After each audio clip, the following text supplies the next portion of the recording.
സന്നിഹിതരായിട്ടുള്ള വിശിഷ്ട വ്യക്തികളെ, സഹോദരി സഹോദരന്മാരെ, ഈ എല്ലാ കൊല്ലവും ഈ ഹിന്ദു മഹാസമ്മേളനം ഇവിടെ നടക്കുകയും അത് ഹിന്ദു നവോത്ഥാന പ്രക്രിയയ്ക്ക് വലിയൊരു മുതൽക്കൂട്ടായി മാറുകയും ചെയ്യുന്നു എന്നുള്ളതാണ് മുൻകാലങ്ങളിൽ ഇതിൽ പങ്കെടുത്തതെന്നുള്ള എൻ്റെ അനുഭവം. ഇത്തരത്തിൽ ആശയപരമായ രംഗത്ത് മാനവരാശിക്ക് മുമ്പിൽ ഏറ്റവും വലിയ പ്രത്യയശാസ്ത്രം എന്ന നിലയിൽ, ജീവിത രീതി എന്ന നിലയിൽ, ആത്മീയ ചൈതന്യം എന്ന നിലയിൽ ഉയർത്തിക്കാട്ടാൻ ഭാരതീയതയ്ക്ക് സാധിക്കുമ്പോൾ അതിൻ്റെ നാമധേയമാണ് ഹിന്ദുത്വം. ആ ഹിന്ദുത്വം നെഞ്ചിലേക്കാനും അവിടെ സുസ്ഥിര പ്രതിഷ്ഠ നടത്താനും അതോടൊപ്പം തന്നെ മുഷ്ടി ചുരുട്ടി ആ ധർമ്മത്തിന് വേണ്ടി മുന്നോട്ട് പോകാനുമുള്ള ദൃഢനിശ്ചയത്തിൻ്റെ പ്രതിഫലനമായി തീർച്ചയായും ഈ സംരംഭത്തെ ഞാൻ കാണുകയാണ്. അചഞ്ചലമായ ഹൈന്ദവ നവോത്ഥാന പ്രക്രിയയ്ക്ക് മുമ്പിൽ ലോകം ഇന്ന് നമ്മളെ ഉറ്റുനോക്കുകയാണ്. ഇതൊക്കെ മനസ്സിലാക്കാൻ അധികം കഷ്ടപ്പെടേണ്ട ആവശ്യമൊന്നുമില്ല. ഞാൻ ചെറിയ ഒരു മേഖലയെ പറ്റി മാത്രം നിങ്ങളുടെ മുമ്പിൽ പറയാം. എന്നോട് ഇവിടെ ഗോപാൽജി പറഞ്ഞത് 2 വിഷയങ്ങൾ തന്ന് അതൊരു വിഷയത്തിൻ്റെ പേരിൽ സംസാരിക്കണം, ഏതെങ്കിലും ഒന്ന് ഓക്കെ ആണ് പറഞ്ഞത്. ഞാൻ അതുകൊണ്ട് തന്നെ പൂർണ്ണമായും ആ 2 വിഷയങ്ങളിലേക്ക് ഒതുങ്ങി നിൽക്കാൻ ആഗ്രഹിക്കുന്നില്ല. സമഗ്രതയാണ് ഹിന്ദുത്വ ദർശനത്തിൻ്റെ കാതൽ. അതുകൊണ്ട് അത് പറഞ്ഞ കാര്യങ്ങളുണ്ട്. ഏതാണ്ട് ഒരു 3 മണിക്കൂർ മുമ്പ് എന്നെ വിളിച്ച് ഈ വിഷയം പറഞ്ഞത്. ഒരു വിഷയം അവതരിപ്പിക്കുമ്പോൾ അതിനോട് 100% നീതി പുലർത്താൻ സാധിക്കണം. എനിക്ക് സാധിക്കാത്ത ഒരു സാഹചര്യം ഉള്ളതുകൊണ്ടുകൂടിയാണ് ഞാനത് അദ്ദേഹത്തിൻ്റെ കൂടി അനുമതിയോടെ പൊതുവായ കാര്യങ്ങളിലേക്ക് കടക്കാൻ ആഗ്രഹിക്കുന്നത്. എങ്ങോട്ടാണ് മാനവരാശി? ലോകത്ത് നമ്മുടെ ഭാരതീയ സമൂഹം ഒഴികെ മറ്റെല്ലാ സമൂഹങ്ങളിലും, അത് സെമിറ്റിക് മതങ്ങളായാലും ബുദ്ധിസ്റ്റ് വിശ്വാസങ്ങളായാലും ലോകത്തുള്ള എല്ലാ രാജ്യങ്ങളിലെയും സെൻസസ്, ഏറ്റവും ഒടുവിലായി വന്ന സെൻസസ് പരിശോധിച്ചാൽ, അതിനെപ്പറ്റി ഒരു പഠനം നടത്താൻ ആരും തയ്യാറായിട്ടില്ലെങ്കിലും അതിനെപ്പറ്റി പഠിക്കാൻ ശ്രമിച്ചാൽ നമുക്ക് ആശങ്കയോടെ, വേദനയോടെ കാണുന്ന ഒരു കാര്യം, ഈശ്വര വിശ്വാസത്തിൽ നിന്നും ഓരോ രാജ്യത്തെയും പ്രബലമായ ഒരു വിഭാഗം മാറി നിൽക്കുന്നു എന്നാണ്. അതിന് അപവാദമായ, എക്സെപ്ഷനായ, അത് നടക്കാത്ത ഒരേ ഒരു രാജ്യം ഈ ഹിന്ദുസ്ഥാനമാണ്. അമേരിക്ക എടുത്താൽ നോക്കിക്കോളൂ. ഞാൻ നിങ്ങളുടെ മുന്നിൽ പറയുമ്പോൾ ഉത്തരവാദിത്വത്തോടാണ് പറയുന്നത്. അവിടുത്തെ ഏറ്റവും ഒടുവിലത്തെ സെൻസസ് പ്രകാരം 23% ജനങ്ങൾ, അവർ പറയുന്നു, അധീഷ്ഠികളാണ്. 4-5 കോളമുള്ളവർ അധീഷ്ഠികളായിരിക്കാൻ, ഈശ്വരവിശ്വാസത്തെ നിരാകരിക്കുന്നവരായി ആ കാറ്റഗറിയിലാണ് അമേരിക്കയിലെ 23% ജനങ്ങൾ. ബ്രിട്ടനിൽ അത് 43%ആണെന്നാണ് ഞാനത് പഠിക്കാൻ ശ്രമിച്ചപ്പോൾ അതിന് മനസ്സിലാക്കാൻ സാധിച്ചത്. ജപ്പാനിൽ 61% ജനങ്ങൾ ആ കാറ്റഗറിയിലേക്കാണ് മാറുന്നത്. ചൈനയിൽ അറിയാം, സ്വാഭാവികമാണ്, സ്വാതന്ത്ര്യമില്ലാത്ത ഒരു സ്ഥലത്ത് ആൾ പേടിച്ചിട്ടാകാം. അതായത് 78% ജനങ്ങൾ ഈശ്വര വിശ്വാസം നിലനിൽക്കാൻ ആഗ്രഹിക്കുന്നവരാണ്. അവരോട് സെൻസസ് എടുക്കുമ്പോൾ ആ കാനേശ്വരന്മാരുടെ കണക്കിൽ നിങ്ങൾക്ക് കാണാൻ സാധിക്കും. റഷ്യ, ഫ്രാൻസ്, അങ്ങനെ ഒട്ടേറെ രാജ്യങ്ങളുടെ കണക്കുകൾ കാണാൻ സാധിക്കും. ഇസ്ലാമിക രാജ്യങ്ങളുടെ, ഗൾഫ് രാജ്യങ്ങളുടെ കണക്ക് എനിക്ക് ലഭ്യമാകാൻ വേണ്ടിയാണ് ഇതിലേക്ക് കടക്കുന്നത്. പക്ഷേ നമ്മുടെ രാജ്യത്ത്, ഇന്ത്യ രാജ്യത്ത് ഏറ്റവും ഒടുവിലായി നടന്ന സെൻസസ്, ആ സെൻസസ് 2011 നടന്നത്. അതിൻ്റെ കണക്ക് നിങ്ങൾ ഇപ്പം ഒന്ന് പോയി നെറ്റിൽ ഒന്ന് അടിച്ചു നോക്കിയാൽ കാണാൻ സാധിക്കും. ഇവിടെ 1%, 1%, 0.5% പോലും ദൈവത്തെ നിരാകരിക്കുന്ന ആളുകൾ ഇല്ലാത്ത, ആത്മീയതയെ അടിസ്ഥാനപ്പെടുത്തിയ സമൂഹമായി നമുക്ക് കാണാൻ സാധിക്കുന്നു. 78% ഒരു വിഭാഗം, 14 19 ആയിട്ടുണ്ടാവും. വേറൊരു ശതമാനം 3% താഴെ പഞ്ചാബിലുള്ള ഒരു സമൂഹം 1.63. ഇതെല്ലാം പരിശോധിച്ചാൽ അവസാനത്തെ കളി ഓരോ ഇന്ത്യൻ പൗരനെയും കണ്ടുപിടുത്ത കണക്കനുസരിച്ച് അവസാനത്തെ കളിയിൽ 3 വിഭാഗങ്ങൾ ഒന്നിച്ചു കൂട്ടിയിരിക്കുന്നു. ഒന്ന് ഇല്ല, ദൈവവിശ്വാസം ഇല്ല എന്നുള്ളത്. രണ്ടാമത്തേത് മറ്റുള്ള ഭൗതികവാദത്തിൽ വിശ്വസിക്കുന്ന, അതുകൊണ്ട് ആത്മീയതയല്ല എന്നുള്ള വിശ്വാസികൾ. മൂന്നാമത്തേത് ഈ ചോദ്യത്തിന് ഉത്തരം നൽകാത്തവര്. നോക്കിയാൽ ഇന്ത്യയിലെ 100% ആളുകളിൽ 1% ഇല്ല, 1% ഇല്ല, 0.5% ഇല്ല, 4% ഇല്ല, വെറും 0.22 മാത്രമാണ് അതിലുള്ളത്, ഈ വിഭാഗത്തിൽപ്പെടുന്നത്. ഇത് തന്നെയാണ് മാനവരാശിക്ക് മുമ്പിൽ ആത്മീയതയുടെ ഏറ്റവും വലിയ പ്രഭാവമായ ഒരു ജനതതി എല്ലാ വെല്ലുവിളികളെയും അതിജീവിച്ച് എത്തി നിൽക്കുന്നു, അതിൽ ഉറച്ചു നിൽക്കുന്നു എന്നുള്ളതിൻ്റെ ഏറ്റവും വലിയ തെളിവ് അതാണ്. എത്ര ആളുകൾ ഇതിനെപ്പറ്റി ശ്രദ്ധിച്ചിട്ടുണ്ടെന്ന് എനിക്കറിയില്ല. അതുകൊണ്ടാണ് 52-ൽ സർവപ്പള്ളി രാധാകൃഷ്ണൻ ഉപരാഷ്ട്രപതിയായി തിരഞ്ഞെടുക്കപ്പെട്ടപ്പോൾ ജന്മജാതനായ പത്രപ്രവർത്തകൻ ചോദിച്ചു, sir, what is the greatest contribution of Indian society to the world? ലോകത്തിന് ഭാരതത്തിൻ്റെ, അങ്ങയുടെ ഉപരാഷ്ട്രപതിയായ അങ്ങയുടെ രാജ്യത്തിൻ്റെ ഏറ്റവും വലിയ സംഭാവന എന്താണ് എന്ന് ചോദിച്ചപ്പോൾ അതിന് കിട്ടിയ ഉത്തരം അദ്ദേഹം പറഞ്ഞത് the spirituality of India. ഇന്ത്യയുടെ ആത്മീയതയാണ് ഇന്ത്യയുടെ ഏറ്റവും വലിയ മാനവരാശിക്കുള്ള സംഭാവന എന്ന് അദ്ദേഹം പറഞ്ഞത് ഞാൻ ഓർക്കുകയാണ്. അപ്പം മന്വന്തരങ്ങളോട് കടന്നു വന്ന ഒരു മഹാസംസ്കാരം എത്രയെത്ര വെല്ലുവിളികളെ നൂറ്റാണ്ടുകളായി, 1000 കൊല്ലങ്ങളായി, 10,000 കൊല്ലങ്ങളായി കടന്നു വന്ന ഒരു മഹാസംസ്കാരം. ആ സംസ്കാരത്തിൻ്റെ അടിവേര് അതിനെ തകർക്കാൻ ഒരു രാജ്യത്തിനും സാധിക്കില്ല എന്ന് തെളിയിച്ച ഒരു എക്സെപ്ഷണൽ കൺട്രിയായി, ഒരു വിശ്വാസമായി നമുക്ക് ഹിന്ദുത്വത്തെ കണക്കാക്കാനായിട്ട് സാധിക്കും. അതുകൊണ്ടാണ് ഞാൻ പറഞ്ഞത്, കാലികമായ ഏത് വെല്ലുവിളിയെയും നേരിടാൻ നമ്മൾ തയ്യാറാണ്. ബുള്ളറ്റ് വേഴ്സസ് ബുള്ളറ്റാണ് വേണ്ടതെങ്കിൽ ബുള്ളറ്റിന്റെ രംഗത്ത് ഇന്ത്യ ഒരിക്കലും അടിയറോ പറയേണ്ടി വന്നിട്ടില്ല. സോഡ് വേഴ്സസ്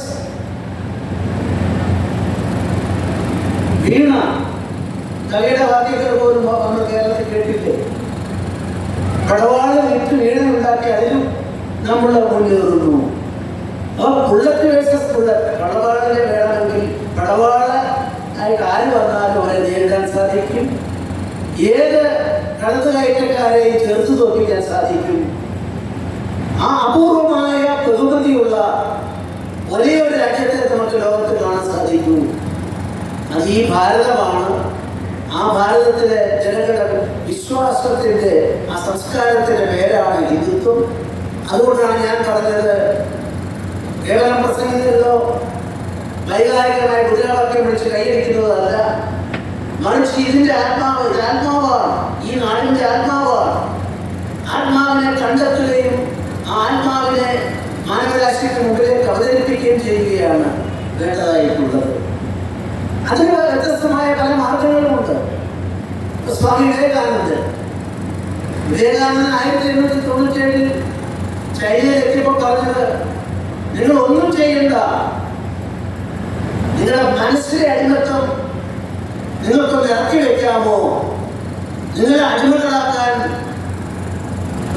കടന്നുകയറ്റക്കാരായ കൊളോണിയൽ സമൂഹം ശ്രമിച്ചപ്പോൾ നിങ്ങളുടെ മനസ്സിൽ കടന്നു വന്ന അതിനെ ഇല്ലാതാക്കാൻ നിങ്ങൾക്ക് സാധിക്കുമെങ്കിൽ 50ാമത്തെ കൊല്ലം നിങ്ങൾക്ക് സ്വാതന്ത്ര്യം ലഭിക്കുമെന്ന് പറഞ്ഞത്.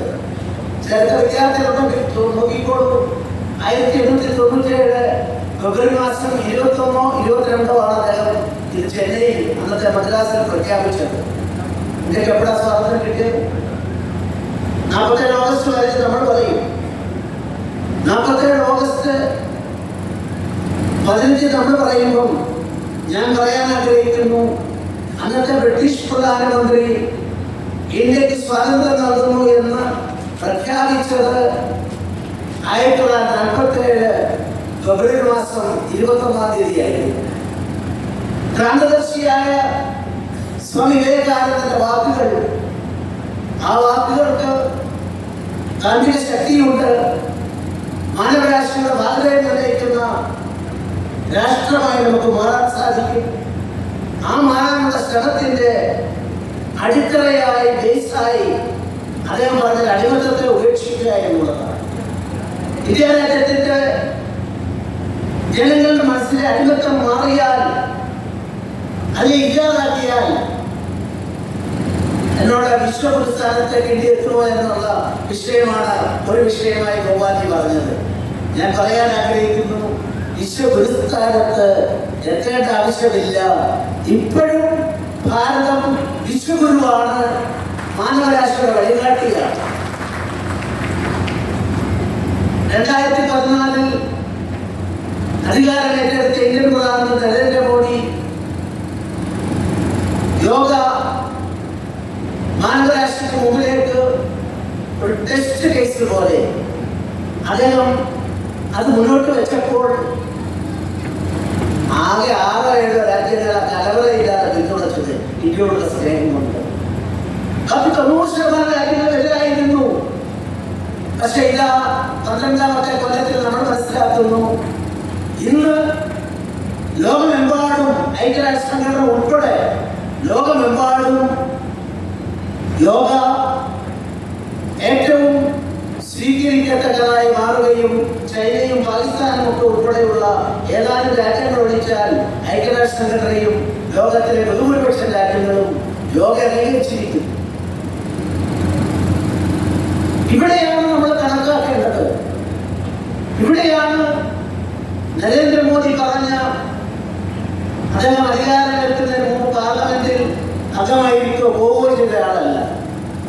ആ പടവുകളിലേക്ക് അദ്ദേഹം വന്നപ്പോൾ 2 നമസ്കാരം ചെയ്ത് അദ്ദേഹം പറഞ്ഞു, ഇന്ത്യൻ ഭരണഘടനയാണ് എൻ്റെ വേറെ പുസ്തകം തൂർന്നെല്ലാം പറഞ്ഞ ആ പുസ്തകത്തെ കൂടി ആലിംഗനം ചെയ്തുകൊണ്ട് അദ്ദേഹം അന്ന് പറഞ്ഞ അദ്ദേഹത്തിന്റെ അന്ന് വൈകിട്ടത്തെ വാക്കുകൾ ഒരെണ്ണം തിരിച്ചുവരവെന്നാണ്. തിരിച്ചുവരവ്. ഈ രാജ്യം തിരിച്ചു വരും. നഷ്ടസ്മൃതികൾ, ആ നഷ്ടസ്മൃതികളിലെ ഒന്നൊന്നായി തിരിച്ച് കൊണ്ടുവന്നുകൊണ്ട് ഈ രാജ്യത്തെ ലോകത്തിന്റെ വഴികാട്ടിയാക്കി മാറ്റും. ആരെയും കീഴടക്കാനല്ല, നമ്മുടെ രാജ്യത്തിന്റെ അതിരുകൾ വിപുലീകരിക്കാനല്ല, മറ്റ് രാജ്യങ്ങളെ കീഴടക്കി അവിടെ നിന്നും നേട്ടങ്ങൾ കൊയ്തെടുക്കാനല്ല, മറിച്ച് പ്രപഞ്ചത്തിന്റെ നിലനിൽപ്പിന് ഏകം സത് വിപ്രാവതന്തി വ്യത്യസ്തമായ വഴിക്കാരകളോട് എത്തിപ്പെടുന്ന പ്രപഞ്ച സത്യം ഒന്നാണ്. ആ സത്യത്തെ കണ്ടെത്താനുള്ള നമ്മുടെ അപങ്കുലമായ ശ്രമമാണ്, യാത്രയാണ് ജീവിതം. അതുകൊണ്ട് പണക്കാരനായാലും ഞാനെന്ന ഭാവം, പണം അല്ലെങ്കിൽ അതൊന്നുമല്ല. അതിനപ്പുറത്ത് ഈ പ്രപഞ്ച ജീവിതത്തിൽ സത്യത്തിന്റെ വഴിക്കാരെ കണ്ടെത്താൻ നമുക്ക് എത്രമാത്രം സാധിക്കും? അതിനുവേണ്ടി ഹൃദയത്തിന്റെ കവാടങ്ങളെ തുറന്നു നിന്നു. അനൂപത്തെ കൃതമായിട്ട് വിശ്വസ്തത. Let government trust come from anywhere. We are prepared to receive. ഇത് സ്വീകരിക്കും. പക്ഷെ ഒരിക്കൽ പോലും ഈ നമ്മുടെ ഒരു സുഗന്ധ കാലഘട്ടത്തെ ആയുധം കൊണ്ട് അവരുടെ മേധാശക്തി കൊണ്ട് കവർന്നെടുത്ത് നമ്മളെ ഒന്നുമില്ലാത്തവരാക്കിയവരോട് അതെല്ലാം തിരിച്ചു കൊണ്ടുവരാനുള്ള ശ്രമമാണ് നരേന്ദ്രമോദിയുടെ ആദ്യത്തെ പ്രസംഗത്തിൽ എന്നെപ്പോലെ ഒരാൾക്ക് മനസ്സിലാക്കാൻ സാധിച്ചിട്ടുള്ളത്. അതുകൊണ്ട് തന്നെയാണ് നമ്മുടെ മാർഗം വളരെ വ്യക്തമാണ്. ശരണോട് സ്റ്റാർട്ട്. അവിടെ നമ്മൾ ഗാന്ധിയൻ തിയറിയാണോ അതോ നേതാജി സുഭാഷ് ചന്ദ്രബോസിന്റെ തിയറിയാണോ കരടിയവെന്ന ചോദ്യം ചോദിക്കുന്നവരോട് രണ്ടും ഒരുപോലെ സ്വീകരിക്കുന്ന ചരിത്രമുള്ള സ്വാതന്ത്ര്യ ചരിത്രമുള്ള ഒരു നാടാണ് ഭാരതം. നേതാജി എന്താ പറഞ്ഞത്? You give me blood, I will give you freedom. നിങ്ങൾ രക്തം തരൂ, പോരാടാം, ഞാൻ നിങ്ങൾക്ക് സ്വാതന്ത്ര്യം തരാം. ആ നേതാജി സുഭാഷ് ചന്ദ്രബോസിന്റെ പ്രചോദന കേന്ദ്രം ആരായിരുന്നു? അദ്ദേഹത്തിന്റെ ചിന്താധാരയുടെ അടിവേരുകൾ എവിടെയായിരുന്നു? മറുഭാഗത്ത് ഗാന്ധിജി പറഞ്ഞു സമാധാനത്തിന്റെ പാതയെ പറ്റുള്ളൂ, അഹിംസയെ പറ്റുള്ളൂ. ആ തിയറിയിലേക്കൊന്നുമല്ല ഞാൻ പോകുന്നത്. അത് പറഞ്ഞു. പക്ഷെ ഇത് രണ്ടും പറഞ്ഞ ആളുകളെ സംബന്ധിച്ചിടത്തോളം അവർ രണ്ടുപേരും സ്വീകരിച്ച മാർഗത്തെ ഉൾക്കൊള്ളാൻ കഴിയുന്ന വിശാലമായ കാഴ്ചപ്പാടിന്റെ പേരാണ് ഹിന്ദുത്വം അഥവാ ഭാരതീയത എന്നുള്ളത്. നമുക്ക് ആരുമല്ല, വെറുപ്പിന്റെയും വിദ്വേഷത്തിന്റെയും അന്തരീക്ഷം സൃഷ്ടിച്ച ഒരു ഭരണാധികാരിയെയും നമ്മുടെ രാജാക്കന്മാരുടെ കൂട്ടത്തിൽ ആത്യന്തികമായി വൈശാലികന്മാരായ ആളുകളെ നമുക്ക് രാജ്യത്ത് കാണാൻ സാധിക്കൂ. ഇന്ത്യ രാജ്യത്തിൽ നിന്ന് എപ്പോഴെങ്കിലും ശക്തനായ ഒരു രാജാവ് കടലുമെല്ലാം കടന്ന് അന്യ രാജ്യങ്ങളിലേക്ക് പോയി അതിനെ കോളനിയാക്കാൻ കീഴടക്കാൻ ശ്രമിച്ചിട്ടുണ്ട്. നമ്മുടെ മാർഗം ധർമ്മത്തിന്റെ മാർഗമാണ്. ആ ധർമ്മത്തിന്റെ മാർഗത്തിൽ ആയുധധാരികളായ നമ്മുടെ ദൈവസങ്കല്പങ്ങൾ. അതുകൊണ്ടാണ് ഞാൻ പറഞ്ഞത്, ഈ രണ്ടുപേരും ഗാന്ധിജി ആയാലും ശരി, അതേപോലെ നേതാജി സുഭാഷ് ചന്ദ്രബോസ് ആയാലും അവരുടെ ചിന്താധാരകളുടെ അടിക്കല്ലുകളായി സ്വീകരിച്ചത് സ്വാമി വിവേകാനന്ദനെയാണെന്നുള്ളത് ഒരു വസ്തുതയാണ്. വിവേകാനന്ദനോ അത് ഒരിക്കലും ഒന്നിലും നെഗറ്റീവായിട്ടില്ല. നിങ്ങൾ വിവേകാനന്ദ പുസ്തകങ്ങളിലൂടെ കടന്നു പോകും. ബ്രിട്ടീഷുകാരെ അദ്ദേഹം ഒരിക്കലും അപകീർത്തിപ്പെടുത്തുകയോ മോശക്കാരാക്കി അങ്ങനെ മുഖത്ത് കല്ലെറിയുകയോ ചെയ്തിട്ടില്ല. അതേസമയത്ത് ഇന്ത്യയിലെ മുഴുവൻ സ്വാതന്ത്ര്യ സമര സേനാനികളെയും വാർത്തെടുത്തത് സ്വാമി വിവേകാനന്ദനാണ്. ഇന്ത്യൻ സ്വാതന്ത്ര്യ സമരത്തിന്റെ പൂർണ്ണമായ മെയിൻ മേക്കിംഗ് പ്രോസസ് മനുഷ്യ നിർമ്മിതി നടത്തിയത് സ്വാമി വിവേകാനന്ദനാണ്. അതുകൊണ്ടാണ് ഗാന്ധിജി പറഞ്ഞത്, വിവേകാനന്ദന്റെ ഗ്രന്ഥങ്ങളിലൂടെ കടന്നു പോകുമ്പോൾ എന്റെ ഊർജം 1000 മടങ്ങ് വർദ്ധിക്കുകയാണ്. അതുകൊണ്ടാണ് 16 വയസ്സ് തികയും മുമ്പ് നേതാജി സുഭാഷ് ചന്ദ്രബോസ് തന്റെ വിവേകാനന്ദന്റെ എല്ലാ കൃതികളും ഹൃദിസ്ഥമാക്കിയ 16 വയസ്സ് വരെ അത് ഹൃദിസ്ഥമാക്കിയ നേതാജി സുഭാഷ് ചന്ദ്രബോസിന് ICS വലിച്ചു കീറി അതിന്റെ പുറത്തേക്ക് കിടക്കുന്നു എന്ന് പറഞ്ഞുകൊണ്ട് ആ സ്വാതന്ത്ര്യ സമരത്തിന്റെ രണാങ്കണത്തിലേക്ക് ആർജവത്തോടെ എടുത്തിയാടാൻ സാധിച്ചത്. അതുകൊണ്ടാണ് ഗാന്ധിജിക്ക് അദ്ദേഹത്തിന്റെ ഈ ചിന്താധാരകളെ എല്ലാം ധർമ്മത്തിന്റെ അടിസ്ഥാനത്തിൽ വ്യാഖ്യാനിക്കാൻ സാധിച്ചത്. അതുകൊണ്ടാണ് ഗാന്ധിജിക്ക് അദ്ദേഹത്തിന്റെ മാതൃഭാഷയിൽ അദ്ദേഹം എല്ലാ പുസ്തകങ്ങളും ബഹുഭൂരിപക്ഷം പുസ്തകങ്ങളും എത്തിയത്. ലോകത്ത് ഏറ്റവും നന്നായി ഇംഗ്ലീഷ് കൈകാര്യം ചെയ്യാൻ സാധിക്കുമായിരുന്ന ഗാന്ധിജി ഏറ്റവും നല്ല ആലങ്കാരിക സാഹിത്യ ഭാഷ ഉപയോഗിക്കാൻ സാധിക്കുമായിരുന്നെങ്കിലും നിങ്ങൾ ഗാന്ധിജിയുടെ സാഹിത്യത്തിലൂടെ കടന്നുപോയാൽ എല്ലാം പാവപ്പെട്ടവർക്ക് വേണ്ടിയാണ്. സാധാരണക്കാരന്റെ ഭാഷയിലാണ് സംസാരിച്ചത്. അതുകൊണ്ടാണ് ആ സംസാരം കേൾക്കുമ്പോൾ അദ്ദേഹത്തിന്റെ തൊട്ടുമുട്ടിൽ വരുന്ന അമ്മമാർ, സഹോദരിമാരെ ആഭരണങ്ങൾ അദ്ദേഹത്തിലേക്ക് വലിച്ചെറിഞ്ഞുകൊണ്ട് ഇന്ത്യൻ സ്വാതന്ത്ര്യമൊക്കെ മുന്നോട്ട് കൊണ്ടുപോകാൻ സാധിക്കും. പക്ഷെ ഇന്ത്യൻ സ്വാതന്ത്ര്യത്തിൽ പങ്കെടുത്ത ഇന്ത്യക്കാരുടെ എണ്ണം എത്ര വരും? 90% വരുമോ? 50% വരുമോ? അതിന്റെ പഠനങ്ങൾ പറയുന്നു, അക്കാലത്തെ ഇന്ത്യക്കാരിൽ ആ കാലത്തെ ഇന്ത്യക്കാരിൽ 5% താഴെയാണ് യഥാർത്ഥത്തിൽ സ്വാതന്ത്ര്യത്തിന്റെ തീജ്വാലയിലേക്ക് എടുത്തു ചാടി കൂടുതൽ സ്വത്ത് പോകട്ടെ, ജീവിതം പോകട്ടെ, ആരോഗ്യം പോകട്ടെ, കുടുംബം പോകട്ടെ, ഈ നാടിന്റെ മോചനം ഉറപ്പുവരുത്തുമെന്ന് പറഞ്ഞുകൊണ്ട് അന്നത്തെ മൂവ്മെന്റ് മുന്നോട്ട് പോയത്. അതിന്റെ ഫലമാണ് നമ്മളൊക്കെ ഇപ്പം സ്വാതന്ത്ര്യത്തോടെ ജീവിക്കാൻ ഇടയാക്കിയതുള്ള അവസ്ഥ. ആ 5% ഒരു സമൂഹത്തിൽ മാറ്റമുണ്ടാക്കാൻ സാധിക്കുന്ന ആളുകളെ വാർത്തെടുക്കാൻ സാധിക്കുമോ എന്നുള്ളതാണ് പ്രസക്തമായ ചോദ്യം. യുവാക്കള്, പുതിയ തലമുറയിലെ യുവാക്കളിലേക്ക് എത്തിക്കാനുള്ള ദൗത്യത്തിൽ നാം എവിടെ നിൽക്കുന്നു എന്ന് ആത്മപരിശോധന നടത്തേണ്ടത് ഈ കാലഘട്ടത്തിൽ ആവശ്യമാണെന്ന് കരുതുന്ന ഒരാളാണ് ഞാൻ. എവിടെ പോകുമ്പോഴും, ഏത് യോഗങ്ങളിൽ പോകുമ്പോഴും ചെറുപ്പക്കാരെ കിട്ടിയ തൊട്ടോയിലോളം നോക്കാറുണ്ട്. ഞാൻ ആരെയും ഭരിക്കാനോ കുറ്റപ്പെടുത്താനോ ചെറുതാക്കാനോ അല്ല പറയുന്നത്. ആ തലമുറയിലേക്ക് സന്നിവേശിക്കാൻ സാധിക്കേണ്ടതല്ലേ?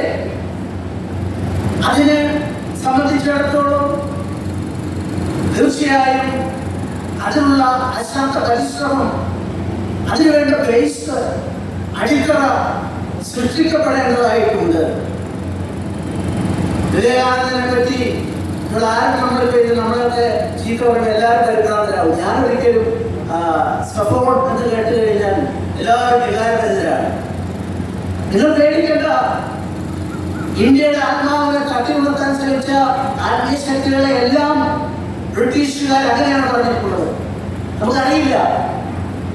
സ്വാമി വിവേകാനന്ദനെ കുറിച്ച് ബ്രിട്ടന്റെ അവരുടെ ഔപചാരികമായ അന്നത്തെ രേഖകളിലേക്ക് പരിശോധിച്ചാൽ കാണാൻ സാധിക്കും. എ ടഫ് പൊളിറ്റീഷ്യൻ ആരാണ്? ഗാന്ധിജിയോ ടാഗോറോ ഒന്നുമല്ല, ടാഗോറോ അല്ലെങ്കിൽ നേതാജി ഒന്നുമല്ല. Vivekanandan, a tough politician who took cover in Saffron Rover.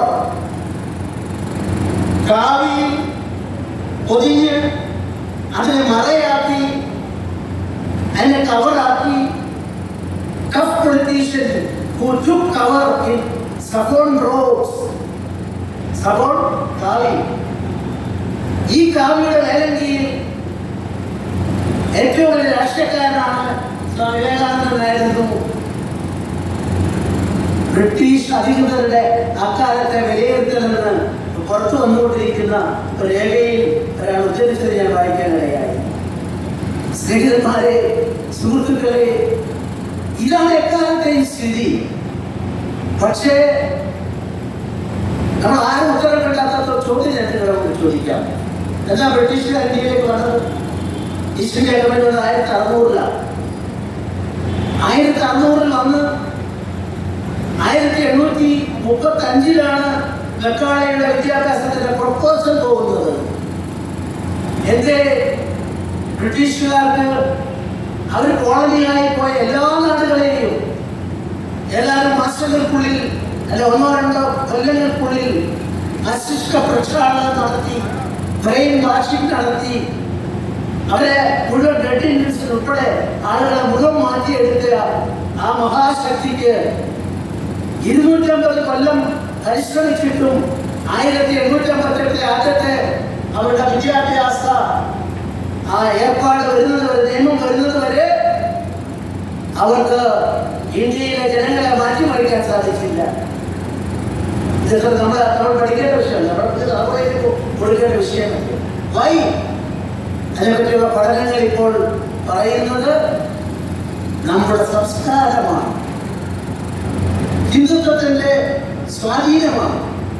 ഇവിടുത്തെ ഗ്രാമക്ഷേത്രങ്ങളുടെ യോജിപ്പിന്റെ ബന്ധുക്കളെ കേന്ദ്രീകരിപ്പിക്കാൻ സാധിക്കുന്ന ഗ്രാമീണ ജീവിതത്തെ തട്ടിമറിക്കാൻ ബ്രിട്ടീഷുകാർക്ക് കഴിയാത്തത് കൊണ്ടാണ് 1858 ആ പുതിയ വിദ്യാഭ്യാസ പദ്ധതി വരുന്നത് വരെ ഇന്ത്യയെ തൊടാനൊക്കെ സാധിച്ചില്ല.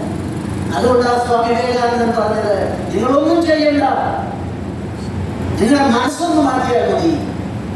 ഈ അടിമത്തം നിങ്ങളുടെ മനസ്സിലേക്ക് കടക്കാതെ ഈ നാടിന്റെ ദേശീയതയെയും ഹിന്ദുത്വത്തെയും ഉള്ളിലേറ്റിക്കൊണ്ട് പോയാൽ മതിയെന്ന് ഉള്ളതുകൊണ്ടാണ് 1897 ഫെബ്രുവരിയിൽ സ്വാമി വിവേകാനന്ദൻ അങ്ങനെ പ്രഖ്യാപിക്കാനായി ഇടയായത്. സ്വാതന്ത്ര്യ സമരത്തിലെ നേതാക്കന്മാർ ഒന്നൊന്നായി എത്തുന്നു. ഗാന്ധിജിയുടെ കാര്യം ഞാൻ പറഞ്ഞു, നേതാജി സുഭാഷ് ചന്ദ്രബോസിന്റെ കാര്യം ഞാൻ പറഞ്ഞു, ബങ്കിം ചന്ദ്ര ചാറ്റർജിയെല്ലാം അറിയാം. വന്ദേമാതരത്തിന്റെയും മറ്റും ആ മഹാനായ വിപ്ലവകാരെ നമുക്ക് അറിയാൻ സാധിക്കും. മഹർഷി അരവിന്ദൻ,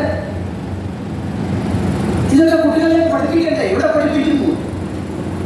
കരിക്കുലത്തിൽ എവിടെയായിരുന്നു സ്ഥാനം?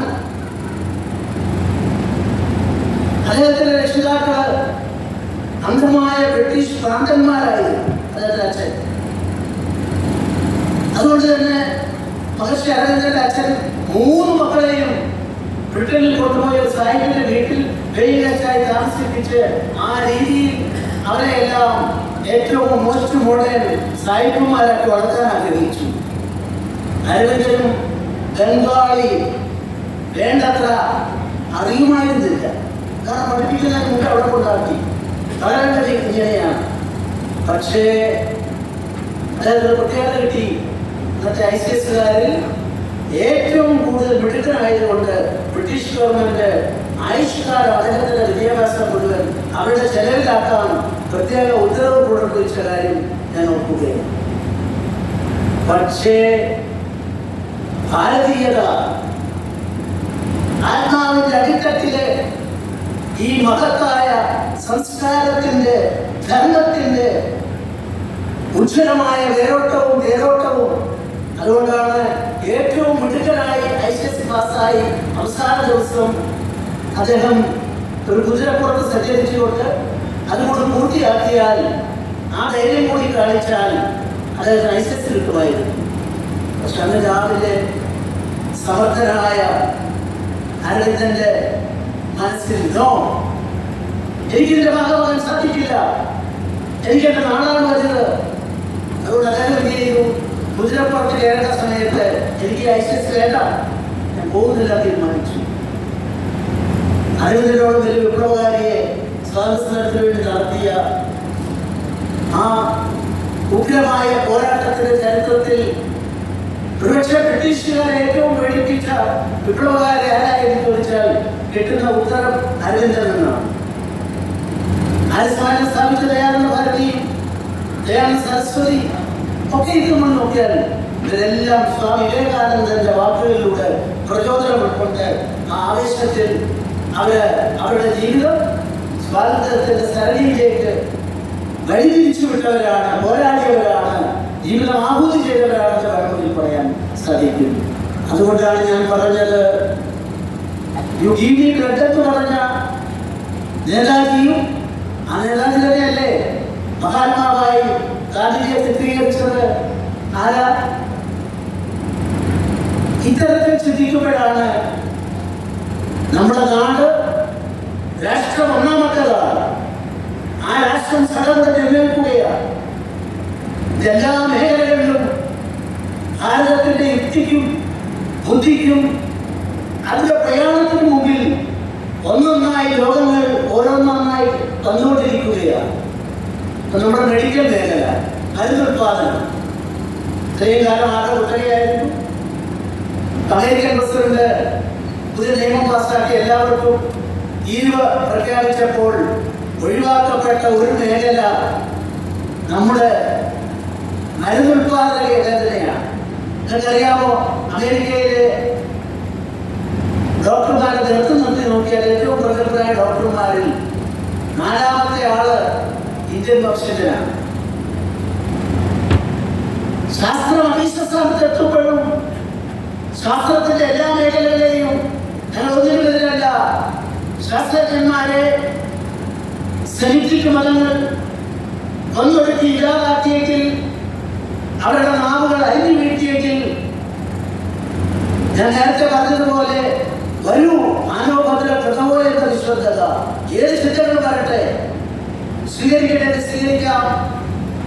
അതുവഴി മാനവരാശിക്ക് മുഴുവൻ ഞങ്ങൾ വഴികാട്ടിയായി അവരെ സഹായിക്കും. കോവിഡിന്റെ മരുന്ന് കണ്ടുപിടിച്ച ഇന്ത്യയെ സംബന്ധിച്ച് ഞാൻ കൂടുതൽ സമയം എടുക്കുന്നില്ല. ഏതായാലും അതൊക്കെ നമുക്ക് നമ്മുടെ മുമ്പിൽ വലിയ ചോദ്യചിഹ്നങ്ങളായി നിൽക്കുകയാണ്. പക്ഷെ നമുക്കിത് കണ്ടെത്താൻ സാധിക്കുന്നു. ഇപ്പൊ എല്ലാവരും ചോദിച്ചു കഴിഞ്ഞാൽ മാത്തമാറ്റിക്സ് അറിയാവുന്ന ആൾക്കാരുണ്ടെങ്കിൽ വൈദ്യുതി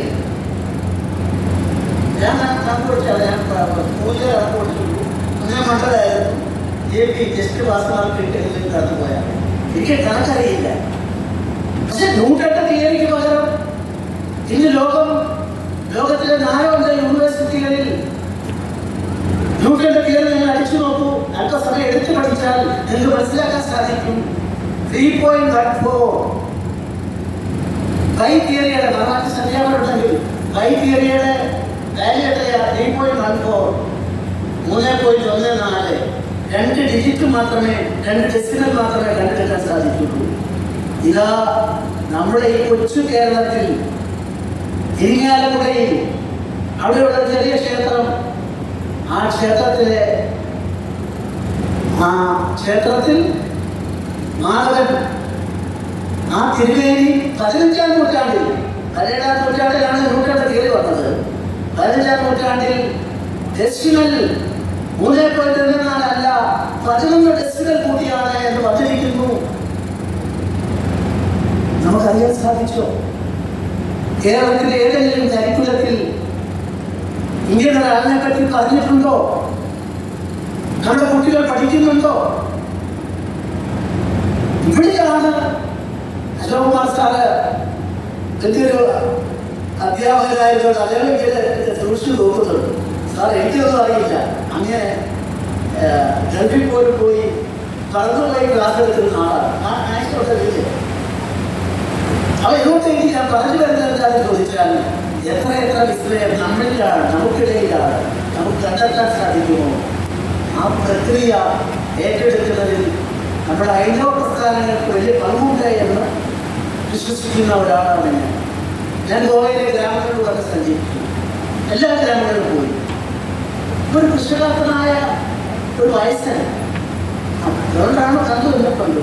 എന്നോട് ഞാൻ പറഞ്ഞു, സാറേ ഒരു കാര്യം പറയട്ടെ, അതായത് ഇംഗ്ലീഷിനെ വേണ്ടത് അറിയില്ല. ഹിന്ദി എല്ലാവരും ഒപ്പിച്ചാണ്. എൻ്റെ കൂടെയുള്ള ഓഫീസർമാരെ വിശദീകരിച്ച് അദ്ദേഹം പറഞ്ഞു, വാമന വൃക്ഷകല. വാമന വൃക്ഷകല ജപ്പാന്റെ പേരിൽ ഇപ്പൊ നിങ്ങൾ ആനയിട്ട് പഠിക്കുന്ന വിഷയമുണ്ടല്ലോ. ചെടിച്ചട്ടിയിലൊക്കെ വരുന്ന ഇതിനെ കുറിച്ച് ലോകത്ത് ഏറ്റവും മാർക്കറ്റുള്ള ഒന്നാണ്. ചൈനയാണെങ്കിൽ ഏറ്റവും കൂടുതൽ കാശുണ്ടാക്കുന്നത്. ഇന്ത്യക്ക് വട്ടം 0.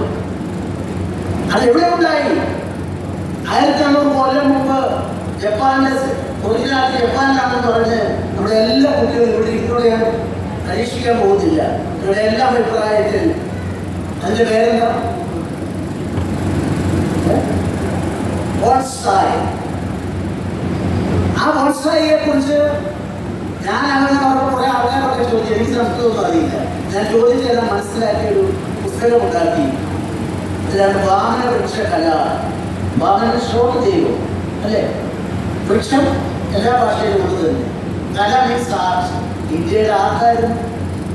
അവിടെയാണ് നമ്മൾ മനസ്സിലാക്കേണ്ടത്. ഈ പുസ്തകം ഞാൻ എഴുതി, ഞാൻ പറഞ്ഞ ബേസിക് നോളജ് ഇല്ല, പക്ഷെ കേട്ടറിന്റെ അടിസ്ഥാനത്തിൽ എഴുതി. നമ്മുടെ പ്രധാനമന്ത്രിക്ക് സന്തോഷമായി 5 കോപ്പി വേണമെന്ന് പറഞ്ഞ അവൾ ഞാൻ കൊടുത്തയച്ചു. ഇന്നത് ഒരു യൂണിവേഴ്സിറ്റിയിലെ പാഠപുസ്തകമാണ്, റിസർച്ച് സബ്ജക്റ്റാണ്. അത് നമ്മുടെ നാട്ടിലില്ലേ? ഇതിലെ കണ്ടെത്താൻ എന്നെ പോലെ ഉടനെ എന്ന് പറഞ്ഞ അങ്ങാടി വരുന്ന പച്ച വരുന്നതെന്ന് അറിയാത്ത എനിക്ക് സാധിക്കുമെങ്കിൽ ഇവിടെ ഇരിക്കുന്ന എന്നേക്കാൾ ശ്രേഷ്ഠരായ നിങ്ങൾക്കെല്ലാം എന്തെല്ലാം ചെയ്യാൻ സാധിക്കും. ഇതിന് ഒട്ടേറെ മേഖലകളുണ്ട് ഗോപാലി. അതും ഒക്കെ കൂടി ഇതിൻ്റെ സബ്ജക്റ്റിലാക്കിയാൽ നന്നായി എന്ന് കരുതുന്ന ഒരാളാണ് ഞാൻ. ഞാൻ വൈകാരികതയിലല്ല വിശ്വസിക്കുന്നത്. ബുദ്ധിയേക്കാൾ ഹൃദയത്തിനാണ് പ്രാധാന്യം. ആ ഹൃദയത്തിലേക്ക് സന്നിവേശിപ്പിച്ചാൽ ഈ ഭാരതം കടമുറഞ്ഞ് എഴുന്നേറ്റ് ലോകത്തിന്റെ വഴികാട്ടിയാകും. അങ്ങ് എനിക്ക് എഴുതുന്ന സബ്ജക്റ്റിന്റെ ഒറ്റ വാക്കിയുള്ള ഉത്തരം ഇതാണ് ഞാൻ അവതരിപ്പിക്കാൻ പറഞ്ഞത്. അതിന് നമുക്ക് എല്ലാവർക്കും കൂടി ശ്രമിക്കേണ്ടതുണ്ട്. ഇന്നത്തെ വർത്തമാന സാഹചര്യം. ഒരു പ്രശ്നവുമില്ല. Yes, we can overcome. അതിന് ജനങ്ങളെ എല്ലാവരും ഒത്തൊരുമിച്ച് നിർത്തണം. സെലിബ്രിറ്റി മതങ്ങളുടെ അടിസ്ഥാനപരമായ കാഴ്ചപ്പാടിന്റെ അപജയമെന്ന് ഞാൻ പറഞ്ഞ വാർത്തയാകും. ഞാൻ അപജയം പറയുന്നില്ല. ഞാൻ നേരത്തെ സെൻസസിൽ കൂടി നിങ്ങളോട് പറയാൻ ശ്രമിച്ചത്, ദൈവവിശ്വാസം പോലും ഇല്ലാത്ത ഒരു സമൂഹമായി ലോകത്തിലെ പല രാജ്യങ്ങളും മാറുമ്പോൾ എന്തുകൊണ്ട് ഇത് ചിന്തിക്കാനും മറ്റുള്ളവരെ കൊണ്ട് ചിന്തിപ്പിക്കാനും നമുക്ക് സാധിക്കേണ്ടതായിട്ടുണ്ട്. ഓരോ മേഖലകളും അങ്ങനെയാണ്. നിങ്ങൾക്കറിയാമോ, തന്ത്രം എന്നെ അവിടെ കൊണ്ടുപോയി പോകാൻ ജനപ്പെട്ടു ഉദരിച്ചു ജനപ്പെട്ടു ഡീറ്റെയിൽസ് അറിയില്ലാതെ പറഞ്ഞോടായിരുന്നു. തന്ത്രം എപ്പോഴാ തന്ത്രശാസ്ത്രമായത്? ഒട്ടേറെ കാര്യങ്ങൾ നമ്മൾ മനസ്സിലാക്കേണ്ടതായിട്ടുണ്ട്.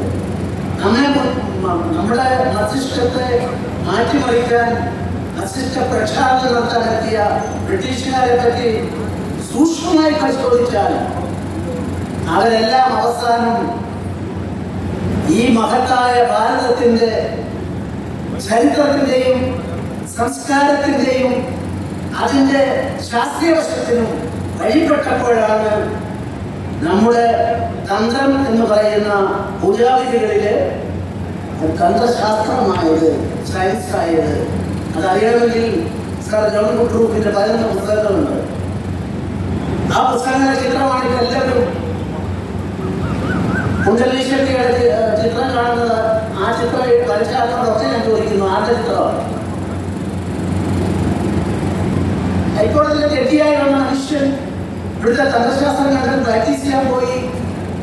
അദ്ദേഹം വരച്ചതാണ് നമ്മള് കുണ്ടലിനി ശക്തിയുടെ ഈ ഇവിടെ നിന്നും മൂലാധാരത്തിൽ നിന്നും ഈ മസ്തിഷ്കത്തിലേക്ക് എത്തുന്ന ആ ചിത്രം എന്ന് പറയുമ്പോൾ അതിനുവേണ്ടി ആ ഹൈക്കോടതിയിലെ ചീഫ് ജസ്റ്റിസ് അദ്ദേഹത്തിന്റെ ഗുരു പറഞ്ഞു, നിങ്ങൾ ഈ വ്യക്തിയെ കടന്നാലും ഉച്ചാരണശുദ്ധി കിട്ടില്ല എന്ന് പറഞ്ഞു. ജീവിതകാലം മുഴുവൻ അന്നത്തെ സുപ്രീം കോടതി എന്ന് പറയാവുന്ന ആ കോടതിയിലെ ജഡ്ജി നിലത്ത് പായ തിരിച്ച് കിടക്കുകയായിരുന്നു. അങ്ങനെ പഠിച്ചാണ് അദ്ദേഹത്തിന്റെ 11 പുസ്തകങ്ങൾ വന്നത്. ആ പുസ്തകങ്ങൾ വായിച്ച എത്ര ആളെന്ന് ചോദിച്ചാൽ ഞാൻ ഉത്തരം പറയാം, ഒരാൾ ഇവിടെ ഉണ്ടാകും.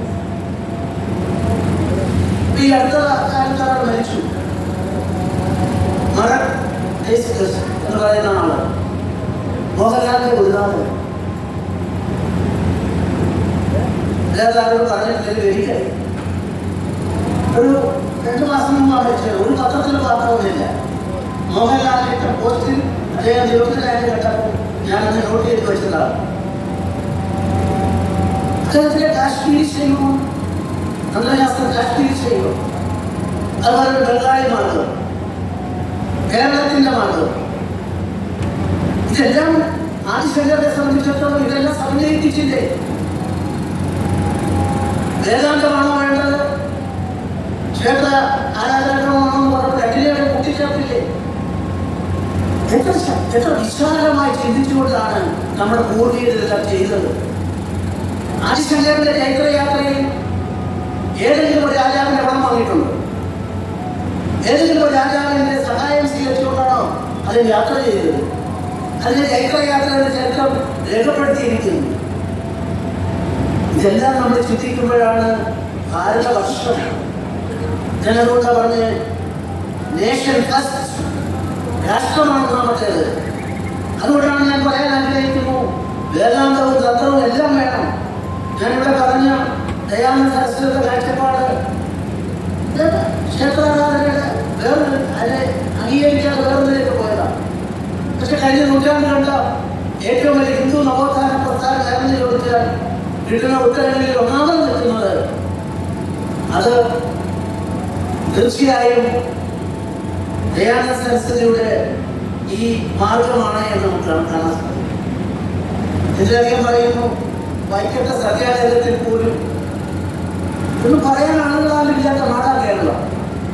വൈക്കം സത്യാഗ്രഹത്തിൽ പോലും പണം ഒഴുകിയെത്തിയത് ലാഹോറിലെ ആര്യ സമാജത്തിൽ നിന്നായിരുന്നു. 2000 രൂപ ആദ്യത്തെ ഘട്ടമായി അന്നത്തെ സമരത്തിന് വേണ്ടി സ്വീകരിക്കാൻ സാധിച്ചു. അവിടുത്തെ ഭോജനശാല പഞ്ചാബികളുടേതായിരുന്നു. നമ്മളിപ്പെട്ടായിരുന്നു കേരളം. അതിന്റെ ഡിസംബർ ഒരാളും ഉണ്ടാകുന്നതായിരുന്നു. ഇതെല്ലാം ചെയ്തത് തമിഴ്നാട്ടിൽ ഞാൻ വേറൊന്നും പറയാൻ അവമാനിക്കുന്നില്ല. തമിഴ്നാട്ടിലെ ഒരു വലിയ ആളാണെന്ന് പറഞ്ഞ് പ്രതിമ സ്ഥാപിച്ച് 2 മുഖ്യമന്ത്രിമാർ ഒന്നിച്ചു വന്നിട്ട് ഉദ്ഘാടനം നടത്തിയപ്പോൾ തെറ്റാണ് ശരിയെന്ന് പറയാൻ ആരെങ്കിലും ഉണ്ടായത്? ഇവിടെയാണ് ഞാൻ പറയാൻ ആഗ്രഹിക്കുന്നത്. ബ്രിട്ടീഷുകാരുടെ ആധിപത്യ കാലത്ത് പോലും വെല്ലുവിളികൾ നേരിട്ടവർക്ക് തമിഴ്നാട്ടിൽ നിന്നും വന്ന ഒരാള് അദ്ദേഹം ഉണ്ടാക്കിയ മാറ്റമാണ്. അത് 2ാം ഘട്ടത്തിലാണ് വരുന്നത്. അവിടെ തമിഴ്നാട്ടിലെ ഭൂപാലിനാണ്. ഞാൻ അതുകൊണ്ട് സാമൂഹിക പരിഷ്കർത്താവാണ്, പേര് പറയുന്നില്ല, നിങ്ങൾക്ക് ഊഹിക്കാൻ സാധിക്കും. അദ്ദേഹത്തിന്റെ പ്രതിമ സ്റ്റാലിനും കേരള മുഖ്യമന്ത്രിയും ചേർന്ന് ചെയ്തപ്പോൾ അരുതെന്ന് പറയാൻ, ശ്രീനാരായണ ഗുരുദേവനാണ് ചെയ്തത്, അതിന്റെ തുടക്കക്കാരനെന്ന് പറയാൻ, അതിനെ തുടർന്ന് മാധവന്റെ ചിന്താധാരകൾ എവിടെ നിന്നാണ് തുടങ്ങിയത്? ടി.കെ. മാധവൻ എവിടെ നിന്നാണ് മന്നത്തനാഭൻ അതിന്റെ സാരനായകനായി കേരളം മുഴുവൻ യാത്ര ചെയ്തത്? എവിടെ നിന്നാണ് നമ്മുടെ കന്യാകുമാരിയിൽ നിന്നും റെഡ്ഡിയാരുടെ നേതൃത്വത്തിൽ ഹിന്ദു നവോത്ഥാനത്തിന് വേണ്ടി സമരയാത്ര നടത്തിയത്? ഇത്തരം ചരിത്രങ്ങൾ നമ്മുടെ പുതിയ തലമുറയിലേക്ക് എത്തിക്കാൻ ആരുണ്ടെന്ന ചോദ്യം ഉത്തരം കിട്ടാതെ അവശേഷിക്കുകയാണ്. ഇവിടെ വന്നിട്ട് കർണാടക പുസ്തകങ്ങൾ പഠിപ്പിക്കുന്നത് ഐക്യം സത്യാഗ്രഹത്തിന്റെ ഉപജ്ഞാതാവ് ആ പറഞ്ഞ ആളാണെന്ന. ഗവർണറായതുകൊണ്ട് ഞാൻ പറഞ്ഞാൽ പ്രശ്നമാകും. ഞാൻ ചെറുപ്പക്കാരൊക്കെ കഴിഞ്ഞ ഇഷ്ടമാണ് പറഞ്ഞാൽ പറയുന്നത് കർണാടക പോകാൻ പറ്റും. അവിടെ പൊലിയില്ലേ? അപ്പോൾ അങ്ങനെ വേറെ രഹസ്യങ്ങളുണ്ട്. 2ാം ഘട്ടത്തിലെല്ലാം വന്ന് കെ.പി. കേശവനും അങ്ങനെയുള്ള ആളുകളെല്ലാം ജയിലിലായപ്പോൾ ആളില്ല. ഇന്നത്തെ കോൺഗ്രസ് കമ്മിറ്റിയുടെ സെക്രട്ടറിമാരുള്ളായാലും അദ്ദേഹം വന്നു. നമ്മളത് അറസ്റ്റ് വെച്ചു. ഞാനതൊക്കെ മോശമൊക്കെ ഒന്നും പറയുന്നില്ല. പക്ഷേ തമിഴ്നാട്ടിലെ കരിക്കുലത്തിൽ ആ മഹത്തായ വൈക്കം സത്യാഗ്രഹത്തിന്റെ സൃഷ്ടാവ് തമിഴ്നാട്ടുകാരനായ ആളാണെന്ന് പറയുമ്പോൾ അത് ചരിത്രത്തെ കുത്തി കീറലാണ്, സംസ്കരിക്കലാണ്. അതിനെതിരെയാണ് ശബ്ദം ഉയർത്തേണ്ടത്. അദ്ദേഹം പറഞ്ഞല്ലോ, ഒരു മൂർഖഡ് പാമ്പിനെയും ഒരു വേറെ സമുദായത്തെ ഒരു ഉന്നത സമുദായത്തെയും കണ്ടാൽ അവരെ ഉടനെ അടിച്ചു വേണം പാമ്പിനേക്കാൾ മുമ്പെന്ന് പറഞ്ഞല്ലോ. നിങ്ങളത് കേട്ടിട്ടുണ്ടാവും. എൻ്റെ നാട്ടിലൂടെ ഞാനിപ്പോൾ പറയുന്നില്ല. അത് നവോത്ഥാനമാണെന്ന് ഞാൻ പറയില്ല. നവോത്ഥാനത്തിന്റെ ഫലമാണ് മധുരയിൽ ഇന്നും മതിലാണ്. ആ മതിൽ അവിടെ മാത്രമേ നിൽക്കാൻ പാടുള്ളൂ. അവർണരും സവർണരും ഒക്കെ. അതിന്റെ വലിയ തിയറിയിലേക്കൊന്നും എനിക്ക് അറിയാമെങ്കിൽ ഞാൻ പോകുന്നില്ല. ഇന്നും മധുരക്കടുത്ത ഗ്രാമങ്ങളിൽ, ആ ഗ്രാമങ്ങളിൽ താഴ്ന്ന ജാതിക്കാരെന്ന് പറഞ്ഞവർക്ക് ചിരട്ടയിലും, ഉയർന്ന ജാതിക്കാരെന്ന് പറയുന്നവർക്ക് ജനജാതിക ബ്രാഹ്മണരാരോ അവിടെ ഇല്ലായിരുന്നു. 4% ആളുകൾ ഉണ്ടായിരുന്നു. മുത്തമ്പാവനെ അടിക്കുന്ന പോലെ പീഡിപ്പിച്ചപ്പോൾ അവരെല്ലാം പോയി. അവരതിന്റെ ലോകത്തിൽ നല്ല ശാസ്ത്രജ്ഞന്മാരായിട്ട് അമേരിക്കയിലും അതുപോലെ തിരുവനന്തപുരത്ത് കുറേ ആൾക്കാർ വന്നിട്ടുണ്ടായി. നമ്മുടെ ഇവിടുത്തെ ആൾക്കാർക്ക് അറിയാം. ലോക്കൽ ബോഡിയിലൊക്കെ മത്സരിക്കുന്നവർക്ക് അറിയാൻ സാധിക്കും. ഇതൊക്കെ പറയാൻ ആരെങ്കിലും വേണ്ടേ? അതിനൊക്കെ പറയാൻ ആരെങ്കിലും വേണ്ടേ? ഞാനതുകൊണ്ട് ഇതിന് തൊട്ടുമുമ്പുള്ള യോഗത്തിൽ വിനയവിശ്വം പങ്കെടുക്കേണ്ടതായിരുന്നു. വിനയ് പണ്ഡിറ്റിന് അവിടെ പറയണത് ഞാൻ സ്റ്റോപ്പ് ചെയ്ത് കൊടുത്തതാണ്. അത് ഇല്ലാതെ നോക്കിയാൽ പറഞ്ഞില്ല. അന്നത്തെ ആ ഇല്ലമാണ് മധ്യവർഗ മധ്യ തൊഴിലാളികളുടെ കൈക്കത്തെ ഓഫീസ്. ആ ഇല്ലത്താണ് ബിനോയിയുടെ അച്ഛൻ ഏറ്റവും വലിയ കമ്മ്യൂണിസ്റ്റ് നേതാവ് ആഗ്രഹപ്രകാരം അവിടെയാണ് സംസ്കാരം നടത്തിയത്. ബിനോയ് പറഞ്ഞ ശ്രീധരമുള്ള ഈ പ്രസ്താവന ലഭിച്ച മാതൃഭൂമിയുടെ ഈ ബുക്കൊക്കെ ഇത് പറഞ്ഞ് ഇതിൻ്റെ ഒരു സൂചന കൊടുത്തിരുന്നു. അതിന് മാപ്പ് വഴക്കില്ല. പക്ഷെ 1 മണിക്കൂറിനുള്ളിൽ അത് പിൻവലിക്കേണ്ടി വന്നു.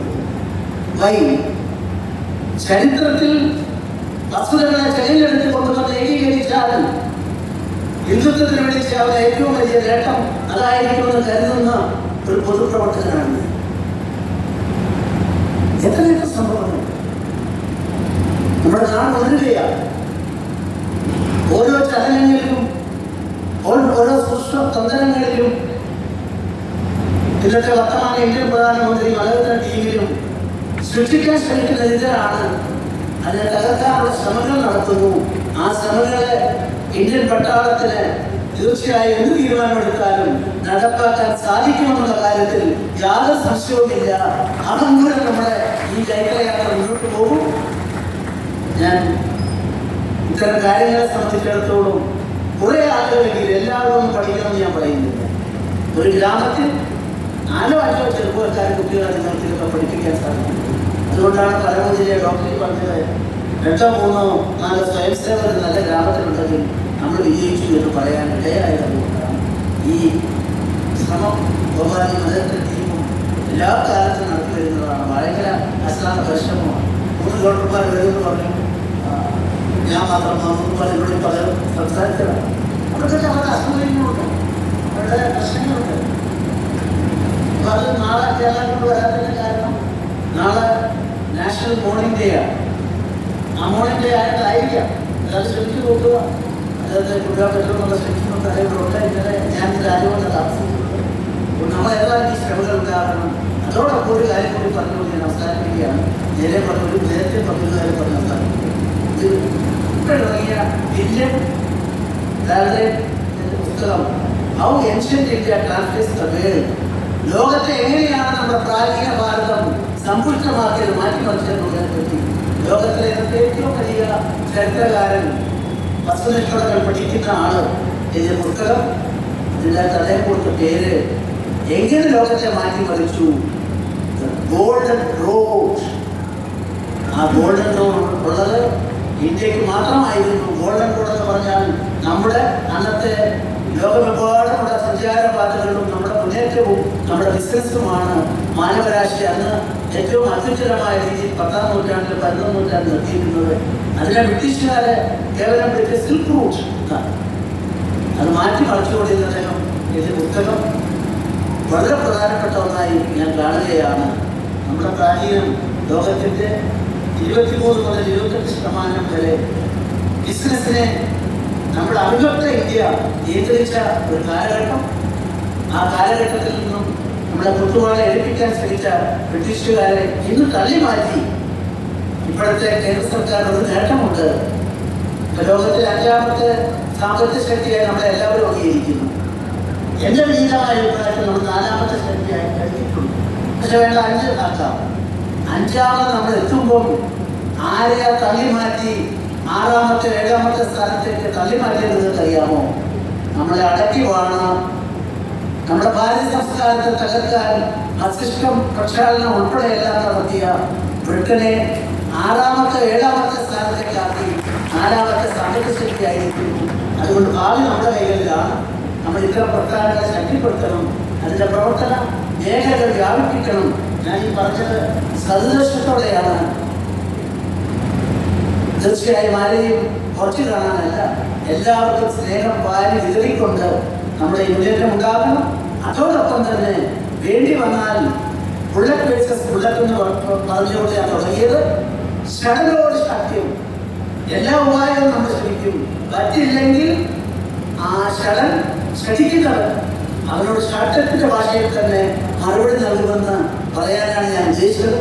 നിങ്ങളുടെ മുമ്പിലേക്ക് സമർപ്പിക്കുന്നു. എല്ലാവർക്കും എൻ്റെ വിനീതമായ നമസ്കാരം. ജയ് ഹിന്ദ്, ജയ് ഭാരത്.